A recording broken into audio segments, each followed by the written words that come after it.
যাকাত ওই ব্যক্তিদের উপরে দেওয়া ফরজ যাদের সম্পদ আছে এবং নির্দিষ্ট পরিমাণ সম্পদ আছে, বেশি সম্পদ আছে। স্বর্ণ অথবা রূপা, শুধু স্বর্ণ থাকলে 7.5 ভরি স্বর্ণ আর রূপা থাকলে 52.5 তোলা রূপা, এই পরিমাণ যদি গহনা থাকে তাহলে প্রতি বছর ওইটার যে বাজার মূল্য বিক্রয় করতে গেলে এখন যে মূল্য আসবে সেই মূল্য অনুযায়ী শতকরা 2.5 টাকা, 1,02,500 টাকা, এই হারে যাকাত বের করে বছরে একবার সেটা গরিবকে দিতে হবে। কথা কি বুঝাতে পারছি? আর যদি নগদ টাকা থাকে তাহলে ওই যে রূপা 52.5 তোলা রূপা কেনার জন্য যে টাকা দরকার হয়, সামান্য কিছু টাকা হলেই আজকাল হয়ে যায়, 50,000-ও কম সম্ভবত, এই টাকা হলেই 52.5 তোলা রূপা কেনা যায়। 52.5 তোলা রূপা কিনতে যে পরিমাণ টাকা লাগে, যখন যে বছর আপনার কাছে টাকা আছে বাজারে কি দাম আছে সেটা দেখে ওই পরিমাণ টাকা যদি আপনার ব্যাংকে থাকে অথবা কাউকে হাওলাত দিয়ে রাখছেন অথবা ক্যাশ আছে অথবা দোকানে মালের আকারে আছে, যেভাবেই হোক ওইটা সম্পদটা যদি আপনার কাছে থাকে, যাকাত দেওয়ার মতো সম্পদ, 1 বছরে একবার যাকাত দিতে হবে। বছরে কয়বার যাকাত দিতে হবে? অনেক মানুষ আছেন যে আমরা মনে করি গরিব, অথচ তার উপরে যাকাত ফরজ, কারণ 52.5 তোলা রূপার দাম সামান্য। এই টাকা আজকাল অনেকের কাছেই আছে। এই টাকা যদি 1 বছর থাকে তাহলে একবার যাকাত দিতে হয়। যাকাতটা আমাদের সমাজে খুব কম মানুষ আদায় করে, দিতে চায় না, মনে করে সম্পদ সব আমার, ভোগ করে। আসলে মরার সময় সব রাইখা কবরে চলে যায়, ঠিক না বে ঠিক? নিজের সম্পদের যাকাত নিজে দেয় না, সব রেখে চলে যায়। এগুলো সব ভোগ করে কারা? ছেলে মেয়েরা। ভাইরা আমার, যাকাত যদি কেউ না দেয়, আল্লাহ বলেছেন ইয়াউমা ইউহমা আলাইহা ফি নারি জাহান্নাম, কিয়ামতের দিন আপনার সম্পদকে জাহান্নামে ফেলে রেখে আল্লাহ পুড়ে ছাই করবেন না, বরং লোহার মতো এটাকে গরম করবেন, উত্তপ্ত করবেন। যার সম্পদ যত বেশি তার শাস্তি তত বেশি হবে যদি সে যাকাত না দেয়। আর ওই পাতকে গরম করার পরে তার কপালে, তার পিঠে, বুকে, তার 2 পাশে পিঠে ছেক দেয়া হবে আগুনের, সেই পাত দিয়া শাস্তি দেয়া হবে এবং বলা হবে ফাযুকু মা কুনতুম তাকনিজুন, দুনিয়াতে যে যাকাত না দিয়ে আমার কয়ে সবকাল ধরে রাখছো, গরিব দুঃখীর দাও নেই, এখন তার সাজা ভোগ করো। ভাইরা আমার, এই জন্য যাকাত দিতে হবে যাদের সম্পদ আছে। সম্পদ থাকলে হিসেব করে আলেমদের কাছে যা জিজ্ঞাসা করে আপনার সম্পদের যাকাত আসে কিনা, আসলে কত টাকা আসে, বছরে কখন আসে, হিসাব করে বের করে যাকাত দিয়ে দিবেন।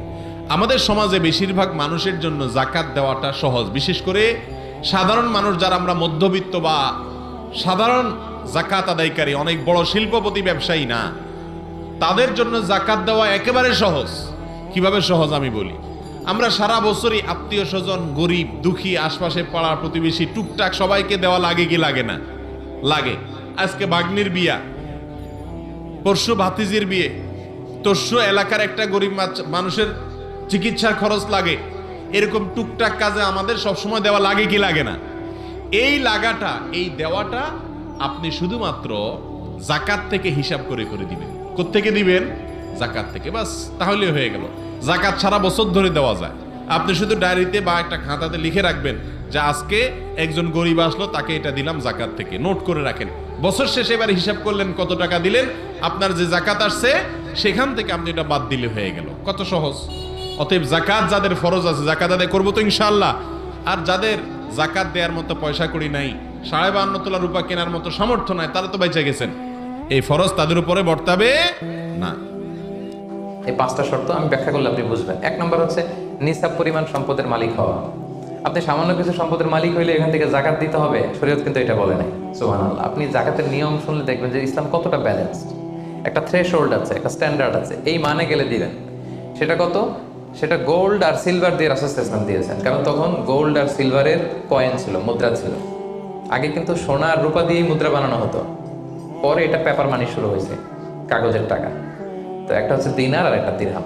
তো রাসূল সাল্লাল্লাহু আলাইহি ওয়াসাল্লাম যে থ্রেশহোল্ড বেঁধে দিয়েছেন সেটা হচ্ছে 7.5 তোলা স্বর্ণ বা 52.5 তোলা রূপা। আই রিপিট, এটা সবাই জানেন আশা করি, যে 7.5 তোলা স্বর্ণ আর 52.5 তোলা রূপা, অথবা এর সমপরিমাণ অর্থ, ক্যাশ টাকা যদি আপনার কাছে থাকে, তাহলে আপনি নিসাবের মালিক হয়েছেন। যেদিন আপনি এই নেশাবের মালিক হবেন ওই দিনটা আপনি ডায়েরিতে টুকে রাখবেন, কারণ এটা যদি 1 বছর আপনার কাছে এরকম থাকে, 1 বছর পরে যে আপনি জাকাত দিবেন, কিভাবে দিবেন আমি সামনে বলবো। 2 নম্বর শর্ত হচ্ছে শুধু এই নেশাব পরিমাণ সম্পদের মালিক হইলেই হবে না ভাইরা, এটাকে হাল আনিল হাউল বলে, মানে 1 বছর আপনার কাছে থাকতে হবে। দেখেন ইসলাম কতটা ভারসাম্যপূর্ণ, কিছু টাকা আপনার কাছে থাকলে এই জাকাত দাও না, এটা 1 বছর থাকতে হবে। যদি দেখা যায় যে আপনার সব খরচ শেষে 1 বছর এই টাকাটা আপনার কাছে অলস পড়ে আছে, তাহলে বোঝা গেল যে আপনি সম্পদশালী এবং আপনার অর্থের একটা স্টেবিলিটি আছে, কি বলেন? তাহলে আপনি নেশাব পরিমাণ সম্পদের মালিক হলেন এবং 1 বছর যদি থাকে, 1 বছর শেষে আপনি জাকাত দিবেন। এই বছরটা কিন্তু সৌর বছর না, সোলার ইয়ারে হিসাব করলে হবে না, এটা লুনার ইয়ারে, চান্দ্র বৎসরে। খেয়াল রাখতে হবে সৌর বছর জানুয়ারি ফেব্রুয়ারি মাসের যে হিসাবটা, এটা 365 দিনে 1 বছর, কিন্তু যেটা লুনার ইয়ার চন্দ্র বছর, এটা কতদিন 1 বছর কে জানে? কেউ জানেন না? 300 হ্যাঁ 354 দিন, রাইট, 354 দিন, সামান্য কিছু সময়। তো 11 দিনের কিন্তু এখানে ডিফারেন্স আছে, 11 দিনের ডিফারেন্স আছে। তো আপনি হিসেব করবেন হচ্ছে চান্দ্র বছর অনুযায়ী, সৌর বছর অনুযায়ী না।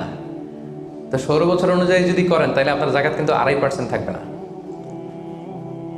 চান্দ্র বছর অনুযায়ী আপনার 2.5%, সৌর বছর করলে ওইটা 2.58% হয়ে যাবে, একটু বাড়বে না? কারণ কতদিন বেশি? 11 দিন বেশি, পার্সেন্টেজও বেড়ে যাবে, তখন কিন্তু জাকাত আপনার 2.5% থাকবে না, 2.58%। বলার আগে বুঝে যায়, কারণ সব ব্যবসায়ী সারাদিন ক্যালকুলেটর নিয়ে কোত্থেকে শিপমেন্ট হইলো, কত মিলিয়ন গেল, কত মিলিয়ন ঢুকলো, সব মুখস্থের জন্য বলার আগে বুঝে ফেলতেছে চটচট করে, মাশাআল্লাহ। তো তখন আর 2.5% হচ্ছে না, 2.58% হচ্ছে। 3 নাম্বার হচ্ছে ওনারশিপ, আপনার মালিকানা থাকতে হবে, যে সম্পদটা আছে খালি আপনার কাছে টাকা থাকলেই হবে না, এটা কমপ্লিট, আরবিতে তাসাররুফ বলে, কমপ্লিট ওনারশিপ আপনার থাকতে হবে। এখন একজনের আমানতের টাকা আপনার আছে, ওটা আপনি জাকাত দিতে পারবেন? একজন 5 লাখ টাকা আমানত রাখছে, আপনি এটা জাকাত দেওয়া শুরু করছেন, হবে? এটা তো উনি জাকাত দিবে, এটা তো আপনার আমানতের টাকা, এই টাকা তো আপনার বুঝাই দিতে হবে।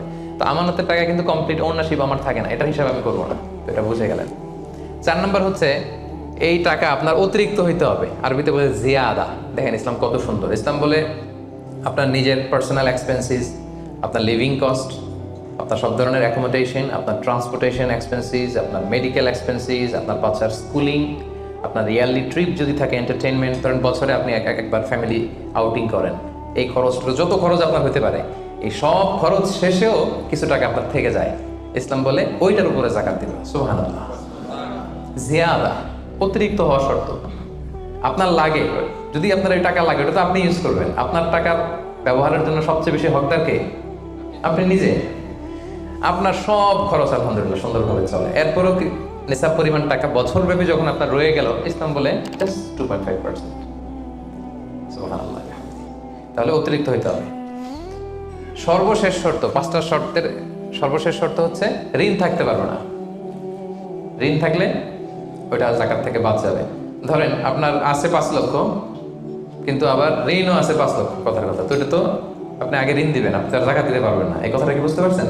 আচ্ছা, ঋণ ভাই 3 ধরনের। কয় ধরনের? 3 ধরনের। একটা হচ্ছে আপনার একবারে পরিশোধ করতে হবে, এরকম ঋণ থাকে না, যে আমি মুরাদ ভাইয়ের কাছ থেকে 1 লক্ষ টাকা নিলাম, আজকে আমার জাকাতের হিসাব করার ডেট, তো 1-2 মাসের মধ্যে টাকাটা দিতে হবে। তো তখন এই যে 1 লক্ষ টাকা উনি পাবে, এই টাকাটা আমি বাদ দিব আমার অন্যান্য অ্যাসেট থেকে, বাদ দিয়ে যদি দেখি যে না, তারপরে জাকাত হয় দিব, আর না হলে দিব না, কারণ এটা একবারে দিতে হবে। ওনারা বলছে যে 1 লক্ষ আমি একবারে দিয়ে দিব আপনাকে 1 মাস পরে, এইভাবে ঋণটা নিয়েছিলাম। তাহলে কিছু কিছু ঋণ আছে একবারে পরিশোধযোগ্য, ওকে, এটা জাকাতের ক্যালকুলেশন থেকে বাদ যাবে। কিভাবে বাদ যাবে আমি ক্যালকুলেশন করে দেখাবো।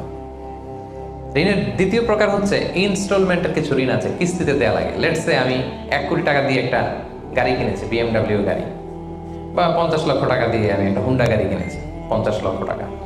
তো এটা আমি কিস্তিতে কিনেছি। কিস্তির ঋণ যদি হয় তাহলে আপনি কিন্তু পুরোটা বাদ দিতে পারবেন না, তখন সর্বোচ্চ 12 মাসের কিস্তি বাদ দিতে পারবেন, 12 মান্থসের, তাও এই চন্দ্র মাসের হিসাবে, কারণ জাকাতের হিসাবটা কি 12 মাসের হিসাব, তাই না? এটা একটা ইয়ারলি ক্যালকুলেশন। আপনি পুরোটা যদি একবারে বাদ দেন তাহলে তো আপনার আর জাকাতই দেওয়া লাগবে না। কি বলেন?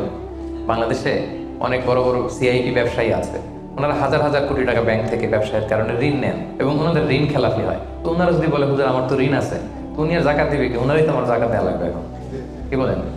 এখন বড় বড় সিআইপিরা যদি ঋণের দোহাই দেয়, উনি আর জাকাত দিবে কি? উনি তো ঋণী, তখন ওনারাই কিছু জাকাত আমাদের দেওয়া লাগবে, কারণ আমরা জাকাতের 8টা খাতের মধ্যে একটা পড়েছি, বল গরিমিনা।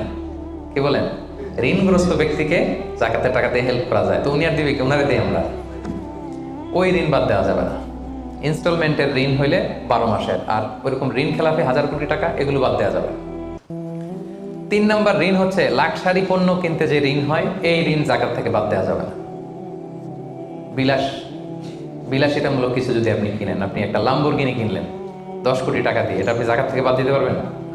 পারবেন না। তাহলে লাক্সারি আইটেমের যে ঋণ, এটা বাদ দেওয়া যায় না। তাহলে ঋণের ব্যাপারটা পুরোপুরি বুঝে গেছেন না? এই 5টা শর্ত যদি থাকে আপনার মধ্যে পাওয়া যায়, অর্থাৎ আল্লাহ তালা আপনাকে একটা নিসাব পরিমাণ সম্পদের মালিক বানিয়েছেন, এটা আল্লাহ তালা পুরো 1 বছর আপনার এই পরিমাণ টাকা আপনার মধ্যে স্টেবল ছিল, এবং এটার পূর্ণ ওনারশিপ আপনার আছে, এবং এটা আপনার সব খরচের অতিরিক্ত, এবং সবশেষে এটা আপনার ঋণের বাইরে। ওই সম্পদ থেকে আল্লাহ তালা আপনাকে জাকাত দিতে বলেছেন।